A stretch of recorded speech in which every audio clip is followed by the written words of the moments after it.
Olá pessoal, então vamos dar continuidade aqui aos comentários sobre a unidade 1 de Química para Engenharia Civil EAD da FMU, tá certo? Então vamos lá ao segundo exercício. Então ele diz o seguinte: um determinado átomo em seu estado fundamental apresenta um número atômico igual a 13 e o número de massa igual a 27.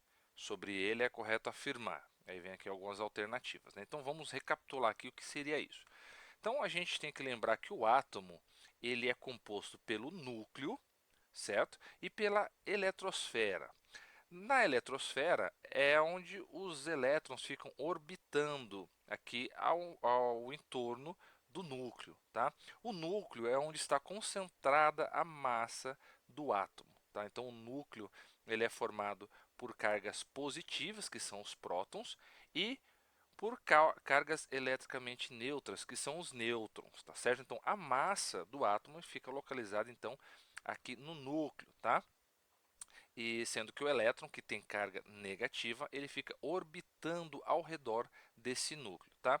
Então, primeiro, a gente tem que lembrar que os elétrons, eles têm massa desprezível, né? Então, na contabilidade, né, na hora de a gente contabilizar a massa do átomo, nós só consideramos os prótons e os nêutrons, tá?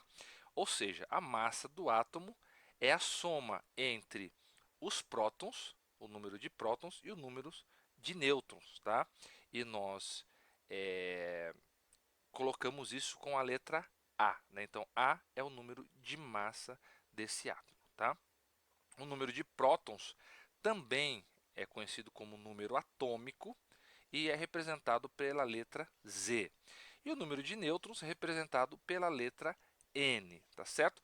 Então, resumindo, a formulazinha que a gente tem que lembrar na hora de calcular massa ou número atômico ou número de nêutrons é A é igual a Z mais N. A é igual a Z mais N, né? Ou seja, a fórmula da Azinha. Então, com a fórmula da Azinha, você consegue lembrar aí como que faz para calcular a massa, o número atômico ou o número de nêutrons, tá certo? Lembrando que numericamente o número de prótons, né, o número de Z, que é igual ao número de prótons, também é igual ao número de elétrons, tá? Então a quantidade de elétrons de um átomo é igual também a quantidade do número atômico, que é a quantidade de prótons, tá certo? E para lembrar aqui, a gente tem que, só como um truque aí mnemônico, então o A é a massa, então lembrar de A, né? A de massa, que é o único que tem A aqui, né? Nêutrons, a letra N, e portanto o Z é o número de prótons, tá certo? Que a gente considera. Então A é igual a Z mais N, tá bom?